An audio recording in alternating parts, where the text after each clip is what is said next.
Good morning, everybody, and welcome to our weekly Wednesday edition of Ask a Doctor. Thank you so much for joining us, and sorry that we started a few minutes late this morning. We just had a few technical difficulties to get out of the way, but we're here, we're live, we're running, and we're looking for questions from you to be posted in the chat section. I'm actually keeping my eye on those right now. I see that we're getting some questions in already, so we're excited to answer those. You can also email your questions into us if you're having any difficulty trying to post in the chat section off here to the right of the video. You can email us at office@tlcdoctors.com. Put in the subject line Q&A, question for live Q&A, something along those lines, and those questions will be forwarded to us and we'll ask those on a following presentation. We're here every Wednesday morning at 9:45 a.m. Pacific time, and on Monday evenings, Dr. Ellithorpe is here for a session where it's a little bit more extended time, a little bit more relaxed, a little bit more in-depth. So if you haven't caught a Monday evening session, I definitely recommend that you check that out. We do that at 5:30 p.m. on Monday afternoon, evenings. I just want to say as well too that this is for education and informational purposes. We're hoping to steer you in the right direction, get some thought-provoking questions going, especially during these times where I know some people are reluctant to get in to see their doctor or aren't even sure where to begin from a functional integrative medical standpoint, how to take care of your body, your nutrition, how to enhance your immune system, be healthy, be well, and just be resilient in these times where we're concerned about viruses being spread around in our health. And unfortunately, we're seeing a lot of patients that are avoiding their regular checkups and such. So just be sure that you don't take this as medical advice. That's not what this is intended for. This is not to replace your appointment with your doctor. This is to have some thought-provoking conversation, and then hopefully you follow up with your physician directly. We, of course, are accepting appointments here. We have 5 wonderful providers here that are well-versed and studied and knowledgeable. We're on the front line seeing patients here, as well as participating over the years in many studies and research and publications as well, too. In fact, we have to wrap the session up around 10:15 on Wednesdays because Dr. Ellithorpe has to see her patients that are coming in to see her. So, again, thanks for joining us, and I do see some questions are rolling in already, so why don't we jump in and get started? Okay. All right. First question comes to us from Lynn, and Lynn asks, Doctor, you recently stated that you prefer natural hormones over synthetic for hormone replacement therapy. My doctor prescribed estradiol cream 0.4% and progesterone permetrium brand name 100 milligram capsules. Are these natural? Yes, they are. You can get natural progesterone in the form of permetrium. That's a standard name for it, but it's also called micronized progesterone. You can get estradiol, and when they say the word estradiol, you're getting estradiol. It's got another trade name called estrase. So yes, you can get these things naturally that way, Lynn. Okay.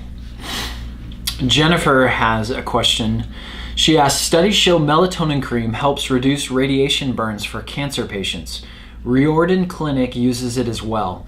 I'm considering Zetpil's 200 milligram melatonin cream prior to every radiation session. Your thoughts? And I did see she followed that up to clarify. I will use the melatonin cream 4 hours prior to each radiation session, not right before. Thanks for your ideas. Yes, I have heard the same. It is acting as an antioxidant, and it's typically very special for the skin because that's where it's generated. So I don't see any problem with this at all. The other thing would be any good antioxidant like Juice Plus has a tremendous protective ability for the normal physiology of healthy cells. So I think you'll do well. Drink plenty of water, go in fasting. These are the kind of things we advise anybody for chemotherapy, radiation therapy, and the like, you know. And I did see she followed that up with, do you recommend high-dose vitamin C before or after radiation sessions, more protective of cells if given prior? I think the reasonable thing to do would be to do the IV as soon afterwards. because you're going to, if you get the IV, it's probably going to be the day before, okay? So if you get the treatment and then you can come here the same day or the next day, I think that's better. You could do it before and after. You know, remember the effect of chemotherapy and radiation is at the moment of delivery of the IV and the radiation.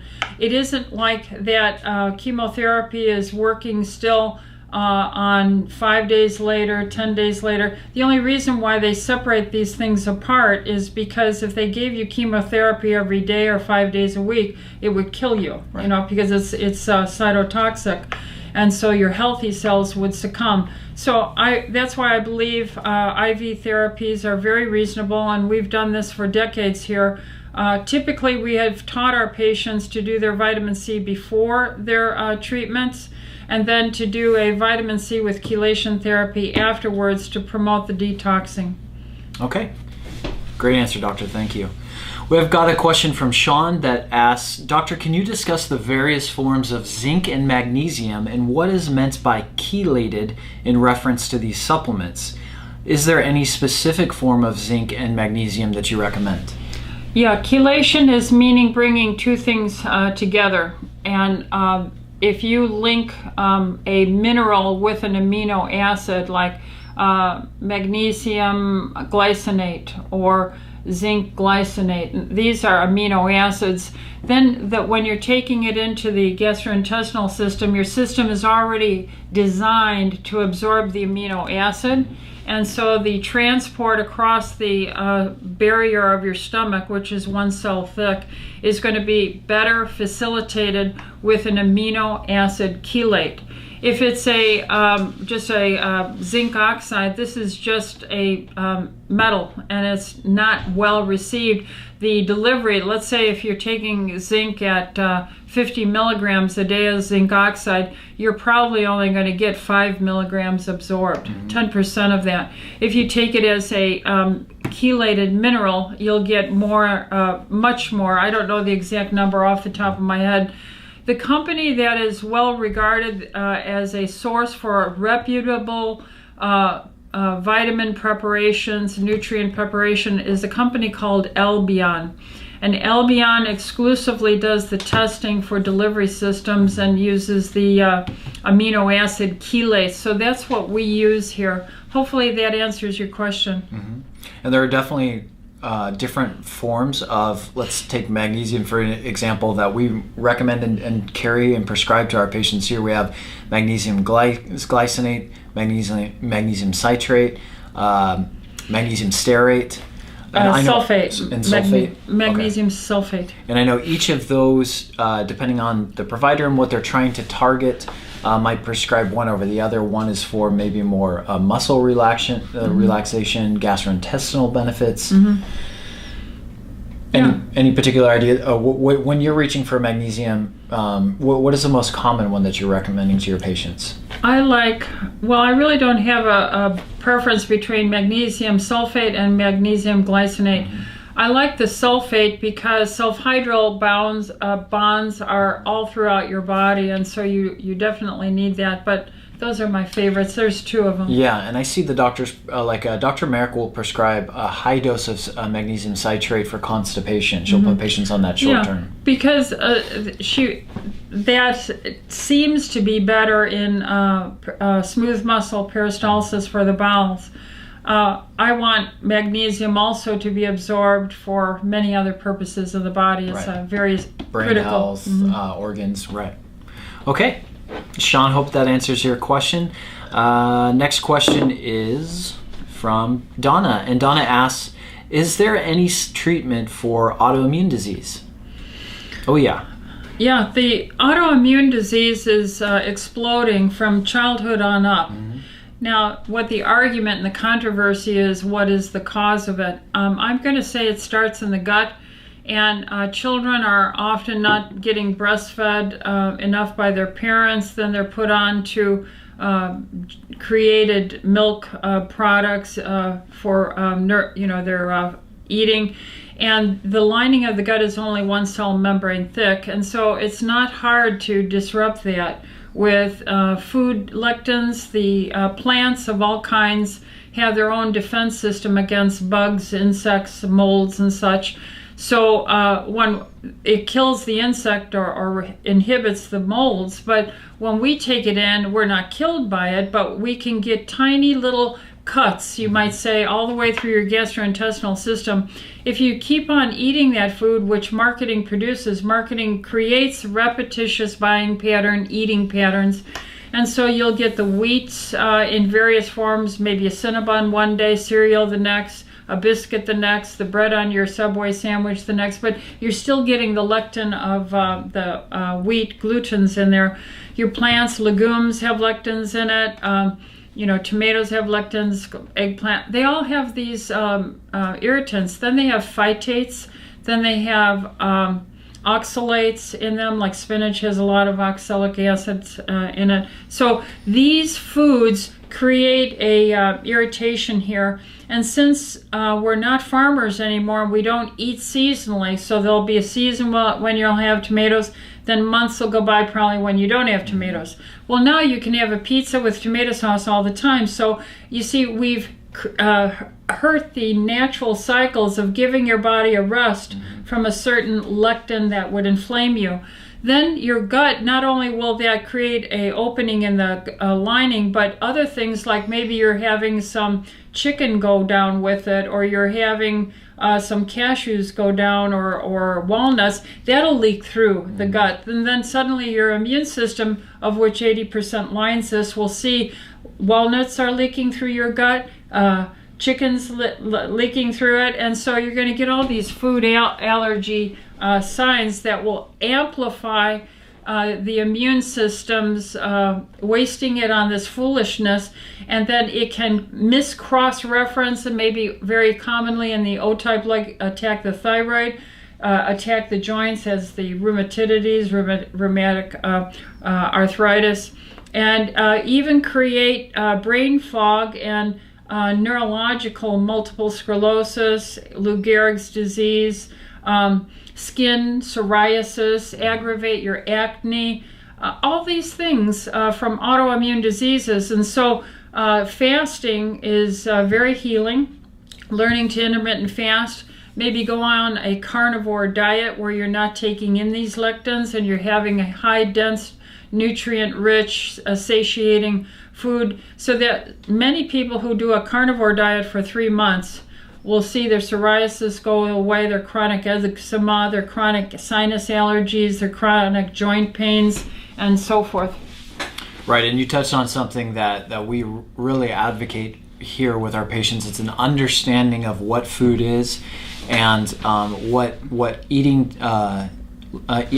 to live looks like by simplifying our diets and not looking at every mealtime as a time to be entertained by our food, but limiting the ingredients that we put into a simple protein, maybe a simple vegetable, really reducing the carbohydrates if you're doing any starches on the side, and any seasonings or flavor additives, just keeping that very small. And by doing that, you're giving your gut in your digestive system a break, a rest. So now it's only identifying, okay, this is a protein, this is a vegetable, and breaking that down versus putting in these sometimes hundreds of different ingredients and flavors and preservatives into our system.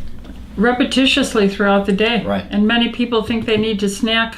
So we're talking there are other things like systemic enzymes are important for autoimmune disease, which work to disinflame and clean out the debris of the damaged tissue. Natural thyroid replacement, natural hormone replacement. We're talking about... There's even naltrexone. Yes. And that's been used by some of our doctors here for autoimmune. Ozone IV helps to regulate the immune system, whether it's overactive or underactive.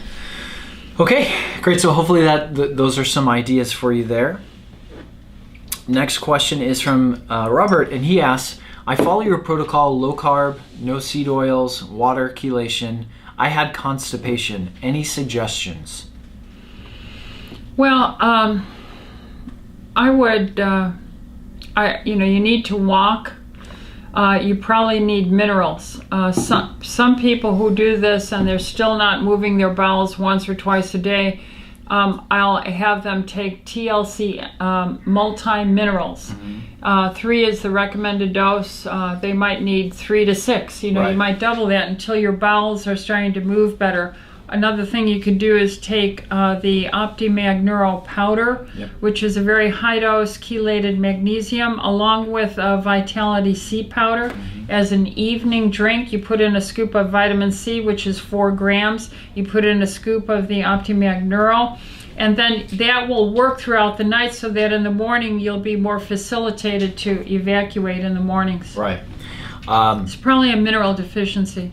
And we do have, as a resource for an acute constipation, I've heard some good feedback from the Super Aloe 450 that's made by Orthomolecular, and that's something you're just going to take short term, but that really helps relieve constipation. And then they have something called Motility Pro that kind of works on the cause of constipation and gets things working, but that takes more time to for your body to uptake. So I'm seeing some doctors put patients on the Super Aloe acutely and start them right away on the Motility Pro. And then after about 2 weeks, that Motility Pro taken regularly helps a lot. Yeah. And then I know if I'm just having like a day of constipation, there's always a couple tricks up our sleeve. Like I'll take extra of the Vitality C. Instead of 1 scoop, maybe I'll take 2 or even 3, and you'll be going to the bathroom you'll pretty move quick it out. there. Because your GI can only tolerate so much orally, vitamin C, ascorbic acid versus IV. Okay, next question comes to us from Doris, and Doris asks, can you discuss scheduling taking your vitamins, minerals, and enzymes for maximum absorption and effectiveness? In general, fat-soluble vitamins like vitamin E, vitamin A, vitamin D are better absorbed with meals because your digestion and your bile will help deliver and emulsify it. All the other vitamins can be taken at any other time. With the enzymes, for instance, orthodigestive or any help to digest your food should, of course, be taken with the food. Now, I tend to take it after I eat the food, so that if I get called away or interrupted, I haven't taken a digestive enzyme with hydrochloric acid and then get called away from eating and I have that sitting in my stomach. Right. So I like taking the digestive enzymes after the meal or in between bites, you might say. Then the systemic enzymes must be taken on an empty stomach, first thing in the morning, last thing at night. So in that framework, systemic enzymes are on an empty stomach, digestive enzymes are on with the meals, or right shortly thereafter. And actually, remember, your food will sit there 3-4 hours. So if I'm busy and I forget to take my orthodigestive enzymes after eating, and it's 2-3 hours later, I still take it. Because the older you get, the slower your digestion, the more inefficient it is. And so I will. So you can take it an hour, 2 hours, 3 hours afterwards. Younger people, most people don't need it if they're not a blood type A. But when everyone hits around age 55, 60, all people don't digest as well and become more like an A-type blood. So systemic enzymes, empty stomach, digestive enzymes with meals or even 2-3 hours afterwards. And then the fat-soluble vitamins take with food when you're eating primarily. And then all the others is just whatever is convenient. So my personal routine is I'll take in the morning my systemic enzymes, my thyroid, the replacement therapy, my natural hormones. And then I will take my B vitamins, my systemic enzymes. I do take my D in the morning, even without food. It's not that you have to take it, the fat-soluble vitamins with food, but it's preference. It's just easy for me. And so that's what I do in the morning. And then in the evening, I'll take my multivitamin minerals because I want those minerals to be working on moving my bowels. My TLC multimins, my TLC Energy Core. I take an extra 5,000 as a K-Force vitamin D at night, and then I take some extra B vitamins, and I take some What else do I take? DHEA at night.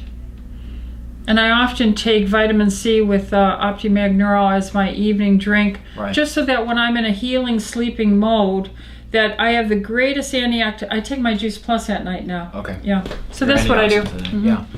And I think one of the keys that she touched on is and just having a routine. It's important to set up, it's more important that you get these in your system and you do it daily, because it's the day after day that is going to give you the benefits versus today I forgot this morning and tomorrow, I forgot my evening. Set up a routine for yourself when you wake up. I've read a lot about, just fascinated by habits and how the human mind and behavior works, and and they say that having a cue, craving, response, reward cycle just helps. So whatever your cue is, mine is brushing my teeth. So when I brush my teeth, my next step is I've got my vitamins set out the night before, and then I take my vitamins there. Just have a routine so that you're doing it day in, day out, and your body will do the rest. Right. The important ones are those systemic enzymes to be taken away from food and digestive enzymes with food. Now, probiotics, there's been a lot of talk for a while there. Everybody was saying take your probiotics away from food, and now we're seeing that probiotics maybe don't matter as much. Maybe they're even better with food. So I think the key takeaway is be consistent. Be consistent. I do take a probiotic in the morning with my dose and in the evening with my dose, and I take 2 kinds. Okay, next one is Azar says, "Hi, beautiful Dr. Ellithorpe. Do you eat chicken yourself?" Yes, I do. Remember that book, Diadamo's Eat Right for Your Blood Type? He went through a kind of blood... That's not Diadamo, right? He's the guy that... Yeah, he did Eat Right for Your Blood Type, and the B positives were not to be eating chicken and tomatoes. Right. But I eat chicken because it's not on my food list, but I don't eat it regularly, you know? And so I do have a rotational kind of approach. Now, as I'm more of a carnivore, I have almost all the other lectins and vegetables out, and I do feel better even. But yes, I do eat the chicken, and I eat it probably once a week, maybe every 3 days at most. And then I have pork days, and then I have beef days, and then I have fish days. Okay. Sean asks, can you recommend any sources for purchasing healthy beef, chicken, fish, and dairy, either in-store or online? Can you discuss organic, grass-fed, free-range products, etc.? I use Sprouts. That's where I go for my local here in Tustin. And they do have 100% grass-fed products there, both for poultry and for the beef. And I will use them, but I do order my personal meats delivered once a month through a place called Butcher Box. Butcher Box. Butcher Box. And that's not they're the only ones. Right, there's a lot of services out there. And they're emphasizing grass-fed and finished, meaning they're not fattened up for poundage on a sale to a slaughterhouse. They're kept on grass all the way to the end. And that's what I'm looking for. So Butcher Box does that. They have wild fish.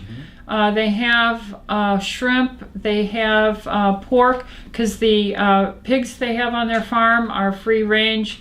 They have their poultry free range, and their beef is free range. So for local, I will use Sprouts, 100% grass fed. But I don't see them advertised and finished grass. Okay. So most of my purchases are off the internet and sent to my house in that fashion.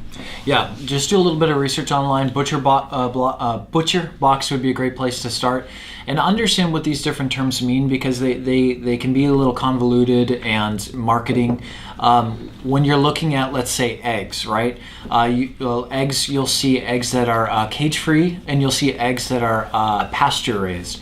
The pasture-raised are going to be better, because you want to think, what is nature's most normal state? And it's for the chickens to be able to roam and be in the sunlight, and because that's going to produce healthier eggs, healthier poultry for you to eat, versus the chicken may be cage-free, but they're under a roof, and they're crowded in together, and they're sickly, and their eggs are still probably better than what you're buying that's not advertised as cage-free. And then when you're talking about beef, why it's important to do grass-fed and grass-finished, if you can find the grass-finished beef as well too, is because what do they do for money? They may throw on the label of grass-fed, but they're finishing it with high carbohydrate, grains to get that cow to get the marbled beef and be heavier for sale. But what is that doing to the cow's body? It's causing inflammation and making a more sick cow right before slaughter. So again, if you understand what these terms mean, you can think what is nature's most normal state, what's going to be healthy for the animal is going to be healthy for you. Fish is going to be wild caught versus farm raised, because again, when it's in a farm, you've got crowding, you have fish swimming in their own excrement, right? Atlantic salmon. There are no salmon naturally existing in the Atlantic. So if you see that term Atlantic salmon, don't buy it. It's farmed. Got it. Okay, so I hope there are some good ideas. So organic, she said, can you discuss organic, grass-fed, free-range? I think we talked about all of them. Organic is going to be more for the vegetables. Organic is obviously going to be the better choice versus non-organic.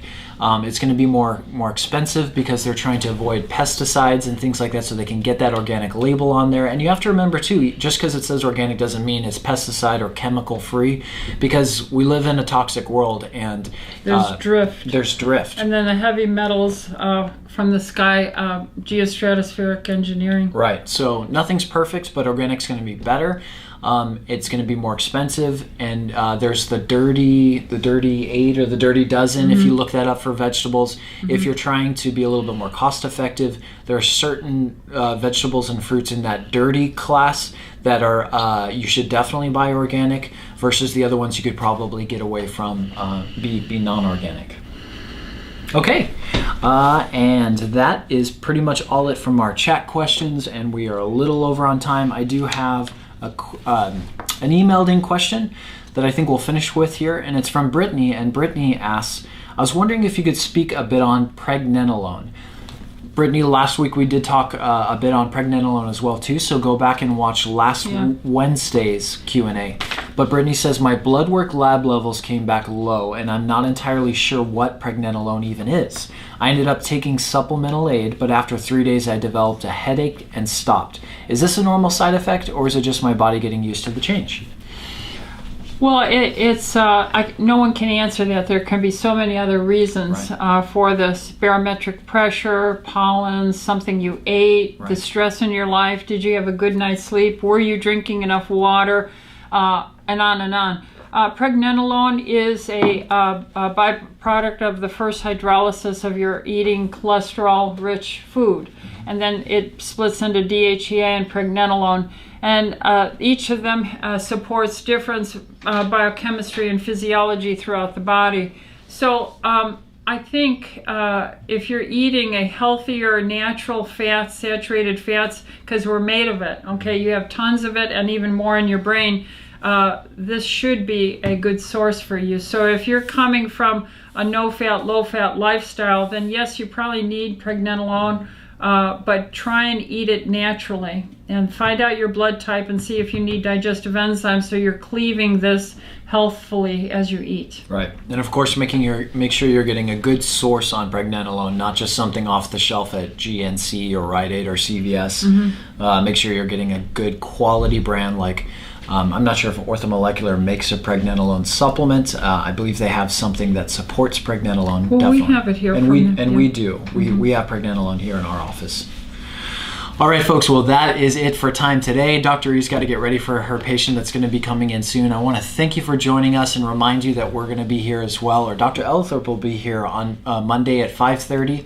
And email your questions into us if there's anything that we didn't get to answer today. office@tlcdoctors.com. Do us a favor, if this was valuable to you, if you enjoyed this, please tell your friends and family about it. We want to share this knowledge with your friends and family. It's free. Why not join us? Tell them, encourage them to bring their questions. And you'll help us out by liking the video. If this was beneficial to you, click that thumbs up. And leave a comment. Leave comments. Yes, we look for your comments after the videos. You can leave comments anytime.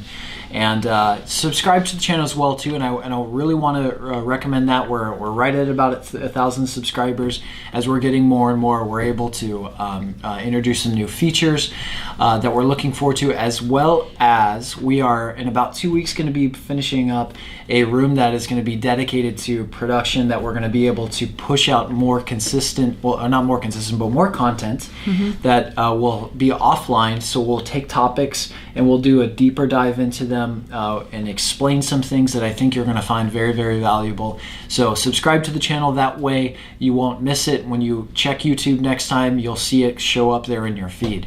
So subscribe to the channel and like, and we will look forward to seeing you all Monday at 5:30, and we will be here, of course, next Wednesday as well, 9:45 a.m. Pacific. Thank you so much for joining us. Be well, and we'll see you next week. God bless. God bless. Thank you. Okay.